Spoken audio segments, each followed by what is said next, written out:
Hey guys, how's it going? So this week is UFC Fight Night Imavov versus Borralho, and I'm going to run through this card and give you guys my picks and predictions for all the fights, so we'll just jump straight into it. And starting off the card on the prelims is Shauna Bannon versus Sam Hughes. So Shauna Bannon debuted against a pretty tricky opponent in Bruno, Brazil, and while on the feet it was very close throughout, Brazil kept mixing in these takedowns and wrestling later in the fight, especially in that second and third round, and despite each round being very close in the striking, Brazil ended up taking a 29-28 decision for that one. Following that, Bannon took on Nassourdine at UFC 304, who we've seen recently is very solid, and while Bannon just took it by a split decision, she was leading the dance the whole time in terms of striking, landing the biggest shots of the fight. But Ardeline's takedowns and wrestling was keeping it close round to round. Ultimately, Bannon won that split decision, but it was very close. And while recently Bannon has picked up a win over Puja Tamar, midway through the second, Tamar landed a brutal head kick, actually dropped Bannon, had her borderline out, and then Bannon just managed to recover, locking that armbar, submitted Tamar with that, but it was a really dodgy win because she was borderline out 10 seconds before she managed to get that submission. So there is that. Her opponent Sam Hughes has had a very on and off career within the UFC, beating a lot of the up and comers, but losing to some really skilled prospects like Yasmin Uriagui when they fought. Hughes has kept it close on the feet, but Uriagui was just constantly landing more volume. She was doing a lot more damage with her punches to the head of Hughes and ended up taking a dominant 30-27 decision. But after that, Hughes did pick up some good wins, one over Victoria Dudakova. It was close, it went to a split decision, but Hughes was just slightly better consistently the whole fight on the feet, and every round Dudakova would take Hughes down and control her with different levels of success, but ultimately it was Hughes striking that led her to win that split decision. And Hughes' fight after that was another really close split decision. She took on Stephanie Luciano, where it was Luciano who was doing much better on the feet surprisingly, but Hughes was relying on takedowns and control time to win her back some of the rounds. Ultimately she won the first two rounds in the judges' eyes, took that close split decision, and while Hughes has some really impressive upset wins, I find more times than not she ends up going to these really close split decisions, and against someone as rangy and skilled and relies very heavily on rangy kicks, I think Bannon will create distance and make it really difficult for Hughes to make a statement round to round. So ultimately, I think Shauna Bannon will take this one by a decision, although I think this one will be very close. Next up is Andreas Gustafsson versus Rinat Fakhretdinov. So Andreas Gustafsson, following a brutal knee knockout in the Contender Series where he got his opponent against the cage, kneed him to the head, put him out cold, he made a debut against Chaos Williams, where while Gustafsson didn't really have a dominant performance in terms of finishing wise, he absolutely beat up on Williams the whole fight. In the clinch especially, he'd land these big shots, these elbows, these punches, and then he'd take him down constantly and beat up on him on the ground with some big ground and pound. Cut open the face of Williams badly, had him hurt every single round multiple times, and took a very dominant 30-27 decision.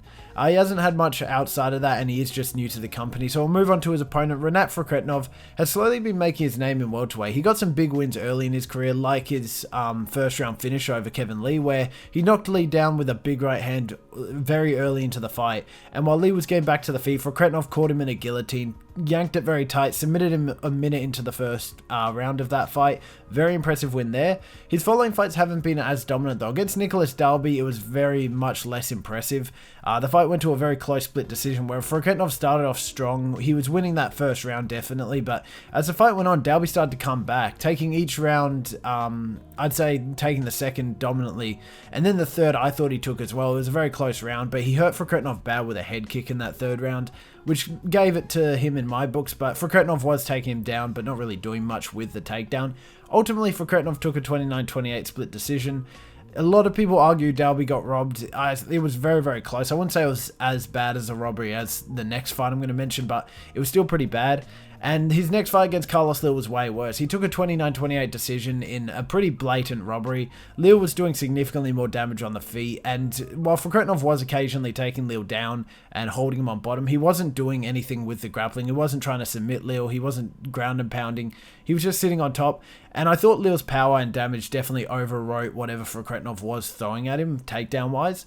Ultimately, Fakhretdinov won a 29-28 decision, not even split decision either. A lot of people gave it to Lil 29-28, if not 30-27. I thought Lil looked better pretty much every round of that fight, every minute of that fight.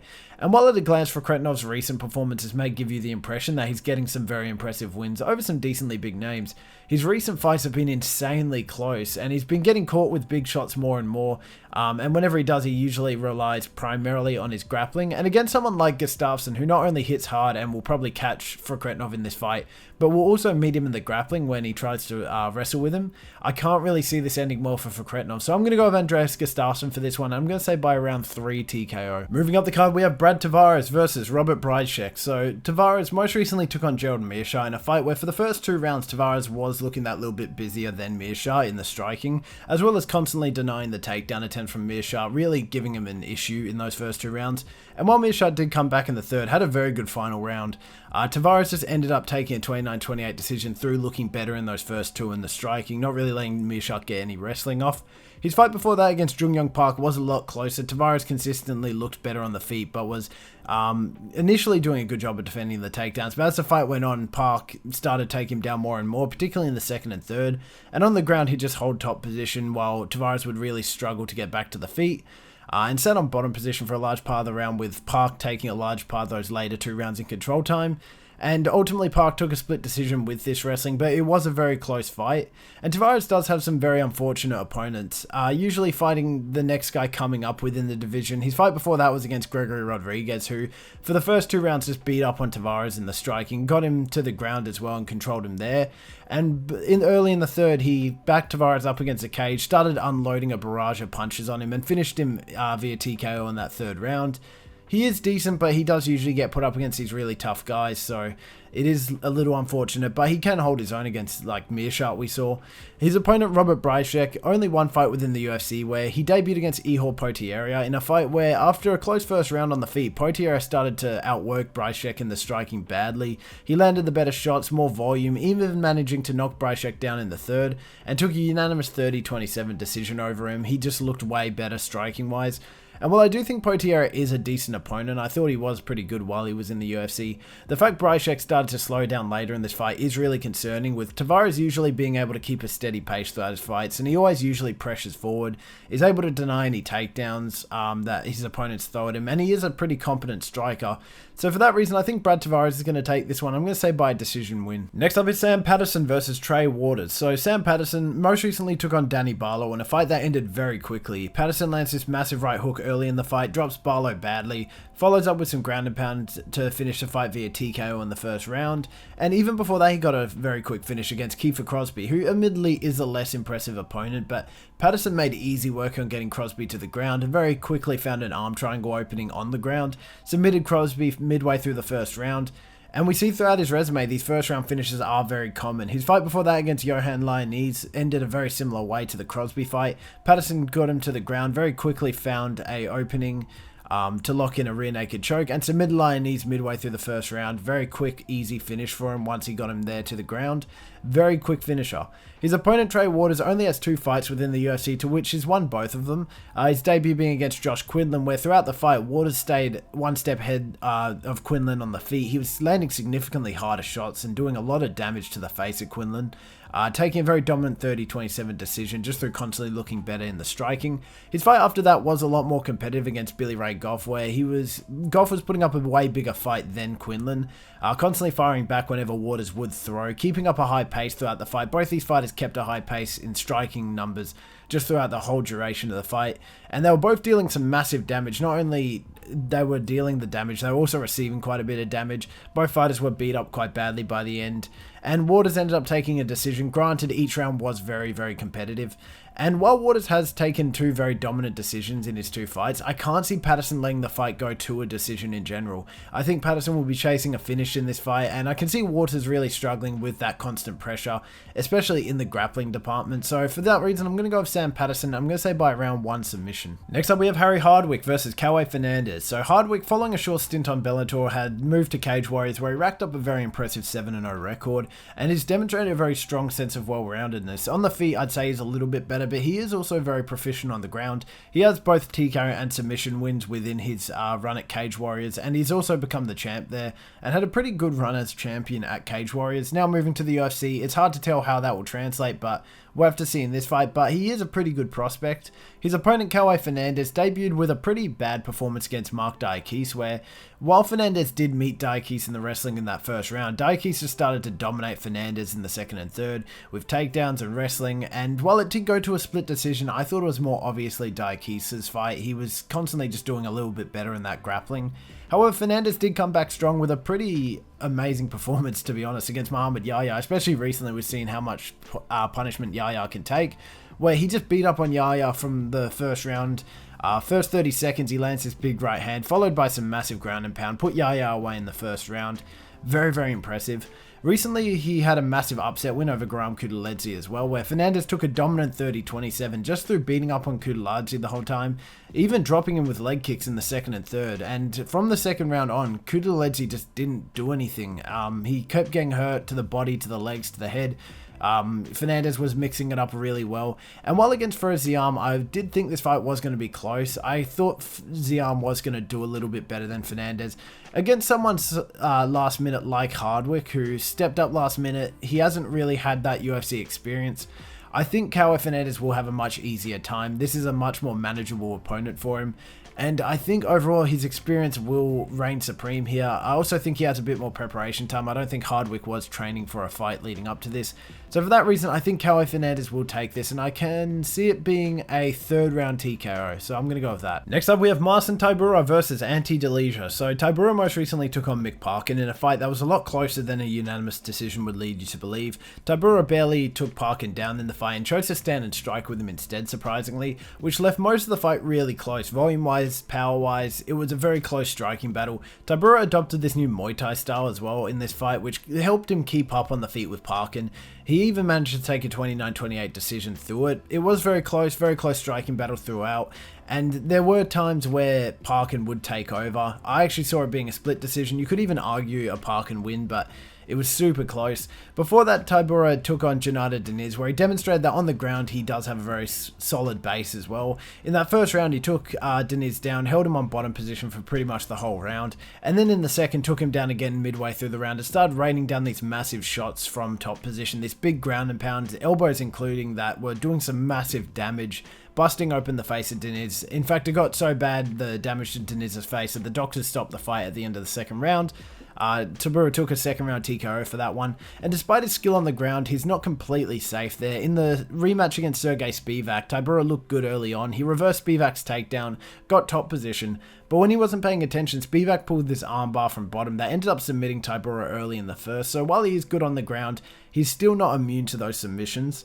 His opponent Ante Delija had a very long run at PFL with a resume of 7-3, which most of his fights either ended early with him putting someone away, or they ended early in the sense that he got put away himself, caught and put away.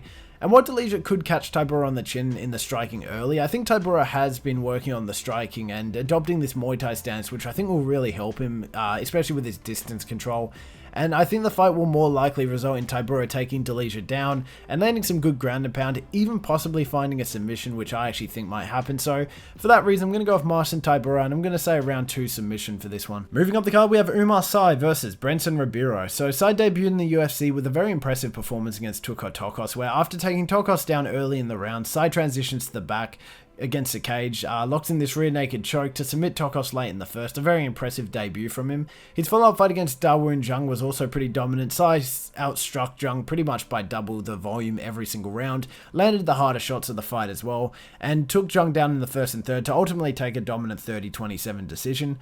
But in his most recent fight against Alonzo Menefield, he didn't really look as dominant as usual. He was really struggling with the striking of Menefield, only managing to take the second just through his takedowns and grappling. But outside of that, he was getting hit with the way bigger shots of the fight. Even though he did out-volume Menefield in that fight with leg kicks from distance and kicks to the body from distance, Menefield would close in every now and then, land a big shot over the top or a massive hook. And ultimately, Sy lost a 29-28 decision in that fight just through not really landing much of impact. His opponent, Brenton Ribeiro, had a pretty rocky start in the UFC. He lost his first 2 fights before getting his first win against Caio Machado in a super close decision, where Ribeiro looked good early on. He took the first round quite convincingly, but as the fight went on, he started to falter quite heavily. He lost the third very convincingly, managed to take the second on 2 of the judges' scorecards, despite it being a really close round that Machado actually out-volumed him in that round, but Ribeiro was landing a bit heavier. Very close fight at that though. And it recently seems he has had a bit of a resurgence. He got a very dominant win recently against Dayan Nergase, where he looked better on the feet all throughout the first round, and in the second ended up reversing position off a Nergase takedown and locked in a very tight Kimura, ended up submitting Nergase early in the second. But despite those two wins, recently he has hit a wall with Azamat Murzakanov. He got beat up badly in that fight. In the first round he got dazed really badly on the feet, was walking around on really wobbly legs before falling to the ground, to which Azamat Murzakanov finished the fight via TKO in the first round. And while Azamat Murzakanov has a punching power and a striking advantage that I don't think Sai has, I still don't think Brenton Ribeiro can pull this one off. He's been very on and off recently in his performances. Meanwhile, Sai, outside of that Alonzo Menafield loss, still is a pretty good prospect to me. I think he does still have potential within light heavyweight. So for that reason, I'm going to go over Umar Sai for this one. I'm going to say by a decision win. And closing out the prelims is William Gomis versus Robert Rachala. So Gomis, outside of a TKO over Yanis Gamora in the third round, which wasn't actually really a TKO, it was a kick to the belt line of Gamora that Gamora acted like was a cup shot, walked off. The ref kept telling him to fight, which he ignored, so the ref jumped in, stopped the fight in the third via TKO. Granted, Gomis was beating up on him for all 3 rounds, so probably still a Gomis fight. But outside of that, Gomis constantly goes to these really close split decisions, with him just barely beating Joe Anderson Brito in their fight. Every round was insanely close, with the fight coming down to a first round that Gomis just managed to take, but it could have honestly gone either way. A lot of people think Brito did get robbed in that one. Brito constantly looked a lot better in the grappling with his ground game and wrestling. So it was a very, very close fight there. And his most recent fight also ended in a really close split decision against an admittedly trickier opponent in Hyder Emil, where outside of the third, the striking was almost identical in terms of volume and damage, but Emil ended up taking that third round very definitively, and he took another round, I think it was the second as well, which ultimately led to him winning that split decision. Close at points, but he just kind of let himself get outworked as the fight went on. His opponent, Robert Rachala, is an 11-1 fighter from KSW, whose resume has quite a few finishes, most of which come about when he's able to get his opponents to the ground, where he either finds a submission opening or lands some really big ground and pound to get a TKO win. And while KSW has a significantly different rule set and I think way less a skilled competition, I think the move to UFC will be a big challenge for Rachala. I still think Rachala has that finishing advantage over Gomis, who just consistently goes to these really close split decisions, and he also struggles with grapplers. We saw it in the Brito fight. He was really struggling with takedowns and dealing with the takedowns from his opponents, which is something Rachala is very solid at. And I think Rachala will get him down at some point, to which he will either deal some massive damage with ground and pound or might even find a submission. So for that reason, I'm going to go Robert Rachala for this one. I'm going to say by a second round TKO. Moving on to the main card, we have Patricio Pitbull versus Losene Keita. So Pitbull came into the UFC with a debut fight against Yair Rodriguez, where nothing impressive was thrown outside the third round, really. Rodriguez looked really reserved, didn't look like his usual self, fired off on the feet and hands way less than usual. And throughout the fight, Pitbull was just not letting the hands go at all. It was a very close first and second round in terms of neither really landed much, but the third round was such a clear Rodriguez round. He knocked Pitbull down, almost finished him in the third with ground and pound, but in the end it went to a 30-27 decision. Rodriguez just looked a bit busier, but once again not the usual Rodriguez performance, but Pitbull just didn't throw anything at all, which ultimately lost him that fight. And his next fight against Dan Ige was a pretty uneventful fight as well. In the first round, virtually nothing was thrown by both fighters. Pitbull did get a takedown, which ultimately won him that first round. But in the second, Pitbull had Ige hurt. He was fumbling a finish against the cage when it went back to the center of the octagon. And outside of that, he didn't let the hands go at all. Ige came back in the third round, had a very good round in the third, but ultimately Pitbull still took the first 2 rounds, took a 29-28 decision, mainly through his wrestling and takedowns as well. 2 really uneventful fights, really slow fights, low volume. His opponent, Losene Keita, came into the UFC from a dominant run off Octagon, where he held a record of 12-1, with his one loss being due to an injury. He suffered a leg injury early in one of his fights, and it was a pretty dominant start from him, but unfortunate loss there. But outside of that, he had some really impressive wins. His striking is his strongest asset, I'd say, racking up quite a few finishes using his striking. He has quite a bit of power as well, and he's really fast and bouncy around the place. And while Keita does have a very dominant career at Octagon with a lot of finishes, I'm worried that he's going to be a lot more reserved in his UFC debut. We see it a lot with these guys moving over from PFL or Bellator. Their first fight in the UFC, they slow down significantly. And against someone like Pitbull, you don't want to slow down. You want to keep the pressure on. Pitbull's a very slow fighter. He relies very heavily on finding these counters and thrives in a slower pace. And I think that's what's going to happen here. So for that reason, I'm going to go with Patricio Pitbull for this one. And I'm going to say by decision win. Moving up the main card, we have Axel Sola versus Rhys McKee. So Sola, he's an undefeated prospect, a resume that spans both Brave and Aries FC. I think his run at Aries was a lot more dominant. He got the belt and then racked up 4 title defenses as well on top of that.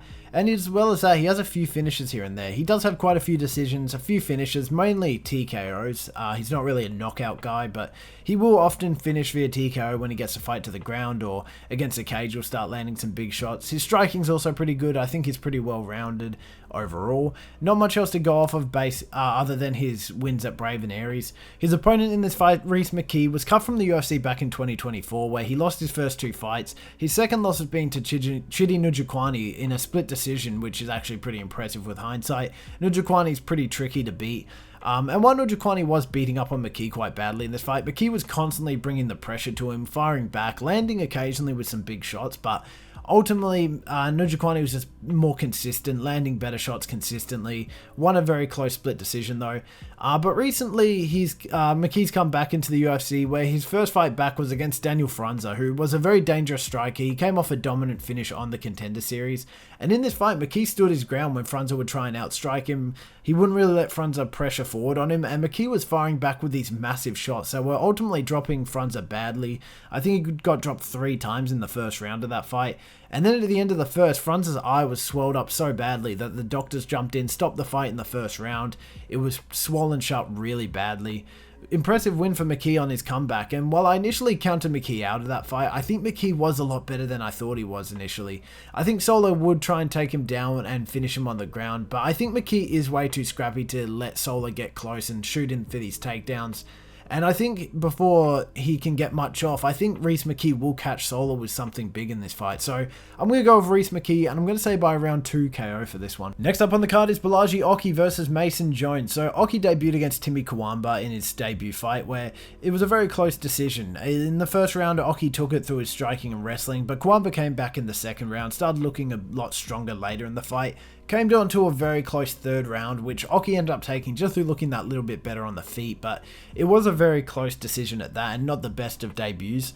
Following that, Oki took on Chris Duncan, where after a strong start from Oki, where he beat up on Duncan on the feet pretty badly, he shot him for a takedown, to which Duncan locked in a really tight guillotine that ended up submitting Oki midway through the first round. Very impressive performance from Duncan there. Oki looked good early on, but couldn't really keep up. And while recently he got a good win over Michael Aswell, it was a late minute step up, with Aswell having a really strong first round as well. He beat up on Oki quite badly in the first, but he kind of gassed out, slowed down significantly. In the later 2 rounds, Oki just started outstriking him, landing better, nothing crazy, but just landing better consistently. Took a 29-28, reflected more on Aswell's cardio over anything. I don't think it was really indicative of Oki's skill. Still a good win at that though. His opponent in this fight, Mason Jones, had a very on and off run in his first UFC run. His contract didn't get renewed after a loss to Ludovic Klein, where every round he was getting hit with more volume. Klein was landing bigger shots of this fight, even managed to drop Jones in the second, with Klein taking a very dominant 30-27 decision just through being the better striker. And after being released from the UFC, Jones went back to Cage Warriors, racked up some really, really good wins, and eventually got re-signed to fight Jeremy Stevens somewhat recently, where Jones was consistently just landing that little bit better in the striking. Stevens would have his moment, and he'd strike back with something big, really hurt Jones or bust open the face of Jones. There was quite a lot of damage on both fighters' faces by the end of the fight, but it was ultimately Jones's takedowns and wrestling that won him most of those rounds, with him taking a 30-27 dominant win there. And while it is hard to judge off of the Stevens fight how good Jones is, because we don't really know how good Stevens is, he hasn't fought in a while, he's fought in multiple other promotions in the meantime, like bare knuckle. It was still a really scrappy fight, which showed that Jones can push through adversity. He likes mixing it up as well. And meanwhile, most of Oki's wins aren't really that insane. They're against pretty average competition, and they do go to some close decisions sometimes. And I think someone like Jones will just constantly push forward on Oki, and I think Oki will struggle to deal with that constant pressure from Jones. So for that reason, I'm going to go with Mason Jones. I'm going to say by decision win for this one. Next up on the card is Modestas Bukauskas versus Paul Craig. So Bukauskas, after a turbulent start to his career, he'd win 2 fights, build some momentum, and then lose his next one. It seems like recently he has sort of become a bit more consistent. He got a good win over Marcin Patricio at UFC 304, where he lost the first in the striking, but in the second he started to take it back with his grappling and wrestling, and then in the third he got Patricio to the ground, and then very shortly after locked in an arm triangle to submit Patricio. Good win there. Following that, he got another good finish over Rafael Cerqueira, where from the moment the bell went off, Bukauskas started pressuring Cerqueira up against the cage, started to unload a barrage of shots, with Cerqueira getting dropped by one of them, and it's finished the fight midway through the first. 2 very impressive finishes. Recently, he hasn't looked that good. Against Ion Cutelaba at UFC 315, it was a super close fight. You could even argue Cutelaba got robbed. Bukauskas won a split decision with some really inconsistent scorecards. I thought Cutelaba had a much stronger first 2 rounds, but there were moments where Bukauskas was keeping it close. Bukauskas only really took the third, but that was pretty convincingly. Overall, a really messy fight, very close, a bit concerning leading into this one. His opponent, Paul Craig, used to be one of the biggest prospects at light heavyweight before moving down to middleweight, where he's had a much less successful career. He took quite a few losses, with one of his last ones being against Caio Borralho at UFC 301, where Craig was forced to strike with Borralho. He was constantly getting his takedowns denied, getting beat up on the feet, and then in the second, Borralho lands this massive combo, hurts Craig badly, and then finishes up with this left hand that clipped the chin of Craig, put him down, had him out. Good win for Borralho. Craig looked really bad in the feet, and in his fight after that against Bo Nickel, it wasn't as bad of a loss in terms of finishing, but nothing of impact was thrown that whole fight. Both fighters chose to strike for whatever reason. Bo Nickel's a pure wrestler. Paul Craig's a bit of a grappling specialist. He does strike every now and then, but he's a grappler. Bo Nickel's a wrestler. They both chose to strike, and as a result, the fight was really uneventful. Nothing of impact was really thrown. Nickel was just kind of consistently out-voluming Craig, where Craig would land big here and there, but nothing crazy. And ultimately, Bo Nickel won a 30-27. Close fight, but once again, nothing really of volume thrown, so hard to score. And while Craig hasn't won since late 2023, his recent fights have been really weird. Rodolfo Bolado was kind of promising. Craig looked good early on, but when he ended up on his back on the ground, he upkicked Bolado while he was grounded, and Bolado pretended to be knocked out from this. Ultimately ended in the fight being finished by a no contest. I mean, Bolado could have continued, but with a point deduction, of course, but it is what it is. No contest he's coming off of. And while Craig is the king of pulling off these weird submissions out of nowhere, and has pulled off some of the biggest upsets in history, Jamar Hill, and Kalaev of all people as well, I don't really see him being able to get the fight to the ground that easily in this fight. Bukauskas isn't going to be actively seeking to wrestle in this one, I don't think, because Craig is very dangerous off his back. But at the same time, if the fight gets left standing, I think Craig's absolutely done for in this one. Bukauskas is a much better striker. Craig doesn't have an amazing striking. In fact, he has pretty bad striking. And as a result, I think at one point, Bukauskas will land something big on him. So for that reason, I'm going to go with Modestas Bukauskas. I'm going to say by around 1 KO for this one. And now onto the co-main event, Benoit Saint-Denis versus Mauricio Ruffy. So Benoit Saint-Denis came into the UFC and had a very quick rise through the rankings. He got 5 back-to-back first-round finishes, some very scary, impressive knockouts and submissions there as well. And his hype train kind of got derailed at UFC 299 when he took on Dustin Poirier. Decently close first round, granted, but as the round went on, you start to see Benoit Saint-Denis start to slow down a lot more. He was leaving himself open for counter shots as well. And Poirier saw this opening in the second round, landed this massive right hook. It connected huge with the chin of Saint-Denis and put him down and out badly. In his fight after that against Renato Moicano, it wasn't much better. Moicano took Saint-Denis down very early in the first round, and then from top position to start landing these massive ground and pound shots to the face of Saint-Denis. Especially with his elbows, he was cutting and swelling the face badly. He almost got caught in the first, but then in the second, Moicano just stood back on the back foot, started jabbing at the face of Saint-Denis, which ultimately resulted in the fight being called at the end of the second via doctor's stoppage, because the left eye of Saint-Denis was swollen up to the point where he couldn't really see. He was cut open really badly. Good win for Moicano, horrible look for the Saint-Denis. And while recently he did come back and get a win against Karl Prepelic at UFC 315, not only was it a last-minute step up for Prepelic, the original opponent was supposed to be Yoel Alvarez, who I think is a much better prospect than Prepelic. Yoel Alvarez is really dangerous, unlike someone like Prepelic. But again, on top of that, there were moments where Prepelec was tagging Saint-Denis with these big shots. Saint-Denis was relying very heavily on his wrestling, which I didn't expect. I thought he'd be going for a knockout finish. But Prepelec seemed to be giving him issues on the feet, so Benoit Saint-Denis took him down. In the second round, found an arm triangle, submitted him. Good win, but a lot less dominant than I think a lot of people thought it would be. His opponent, Mauricio Ruffy, came to the UFC and made a statement against Jamie Mullarkey at UFC 301, where he absolutely demolished Mullarkey the whole fight. Landed these big flashy shots, got this nice little like scissor kick takedown as well as finishing him with this massive flying knee that dropped Mullarkey badly, had the fight finished with some follow-up shots late in the first round. And his next fight against James Lontop at UFC 309, granted a lot less dominant, he didn't find a finish, but that was just primarily due to Lontop missing weight by I think about 15 pounds or some other large amount like that, moved to a catch weight.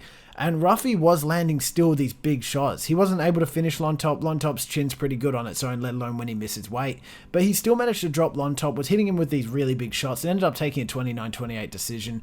Granted, near the end, he started to look a bit dodgy in the third, but still a good win from there. And recently, Ruffy's been back to his usual performances. He got a really nice knockout, arguably one of the knockouts of the year against King Green at UFC 313, where instantly he started pushing Green against the cage, had him backed up against the cage, where he faked a left hook that led into a spinning wheel kick, landed clean on the temple of Green and put him out really badly, out for a scary amount of time, finished that fight early in the first round. And while I am a little worried about the takedown and wrestling threat presented by someone like Saint-Denis, he is a pretty underrated wrestler and his grappling's pretty solid. Saint-Denis does have an issue on the feet where he slows down significantly, leaves these massive openings for counter shots whenever he throws as well. And with someone like Ruffy, who is really quick to the punch and really unpredictable with his shot selection, he has a large amount of different strikes he can throw out of his arsenal. I think Ruffy will at some point catch Benoit Saint-Denis really big in this fight and will most likely put him out. So for that reason, I'm going to go with Mauricio Ruffy for this one. I'm going to say by around 1 KO. And now onto the main event, Nassourdine Imavov versus Caio Borralho. So Imavov had a big win, probably the biggest of his career recently, with a second round finish over Israel Adesanya, where after a strong round in the striking from Adesanya, he definitely won that first round in the striking. Very early in the second, Imavov lands a massive overhand right, drops Adesanya badly, has him really hurt, to which Imavov jumps in, finishes the fight with some follow-up punches to get a second round TKO. A lot of people were calling it an early stoppage. If you rewatch it, Adesanya was really hurt, and if the ref let it continue, I couldn't see Adesanya getting back to the feet and fighting back.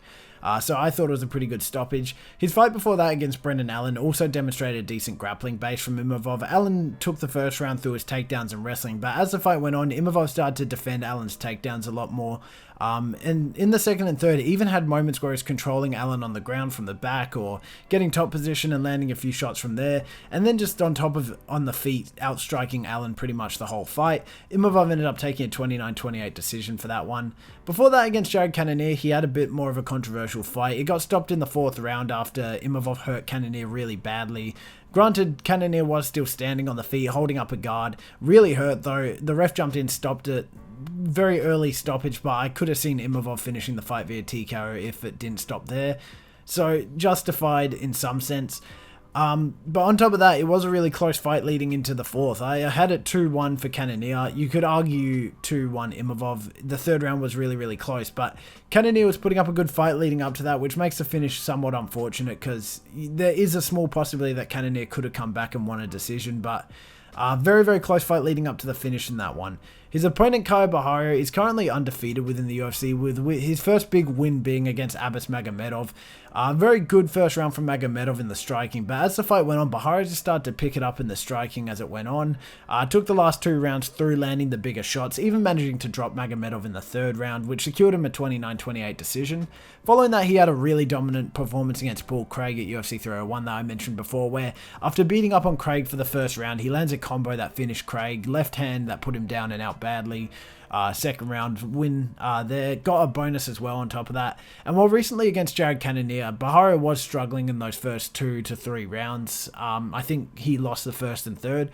He was getting caught and cut open with some big shots from Cannonier early on. But as the fight went on, Borralho just started to adapt as the fight started changing. He started adapting to Cannonier's striking pattern and dodging out the way, implementing some weird unorthodox striking methods, but they were landing pretty clean. And as the fight went on, he started to tee off on Cannonier, especially in that 5th round. He got a 10-8 over Cannonier through dropping him, knocking him down badly, having him out, which looked like I thought he'd had him out. But either way, Cannonier recovered, got back to the feet. He almost got submitted as well in that 5th round, which was a pretty clear 10-8 for Borralho. Borralho ended up taking a 49-45 in that one. A very dominant performance. Pretty big comeback as well after those first 2 rounds. And I think this fight will be super close. I don't know why the odds have Borralho as such a heavy, well, not heavy favourite, but it's a favourite at all. I think this is a pretty pick-em fight. Both fighters have showed a really well-rounded skill set. Imavov, I think, is slightly better on the feet. Has a little bit more finishing potential on the feet. But Borralho does have some really nice grappling, as well as some striking. They're both very well-rounded. And I think this will ultimately come down to Borralho's ability to adapt to a fight. He's very technical. He can often change his game plan at a whim when it's not giving him much success. And I think the 5 rounds are a huge advantage for Borralho here, because I think if Imavov can't find a finish in those first 2 rounds, I think the responsiveness of Borralho will take over, and Imavov will start getting outstruck or out-wrestled, or just anything that would sort of reverse the game plan of Imavov. And as the fight goes on, I could see Borralho picking it up to take the last 3 rounds and take a decision win. So for that reason, I'm going to go with Caio Borralho by a decision win. Granted, very close fight. So that's it, guys. That's UFC Fight Night Imavov versus Borralho and all my picks and predictions for the event. Right now on the screen, a compilation of all of my picks and predictions for this event, all of Cam's picks and predictions for this event. And just before I get into what I think about this event, I do have a Verdict League, so if you guys use Verdict, it'd be really cool if we could get a few people in there. Get a real competition going. It's just Patscap MMA. You should be able to search it in the league tab and it should come up. It would be cool if we could get a few people in that one. Outside of that, this event's really fun. I love the main event. I think it's one of the most competitive main events skill-wise when it comes to the fighters. I love the co-main event as well. It's really, really fun, this card. And Walkout Music Rankings Part 2, I'm working on it. It will be coming out soon, as well as a breakdown video for this card. So there's 2 videos that are coming out soon. And thank you guys for the reception recently. You guys have been killing it. And I'll see you in the next one. Bye-bye.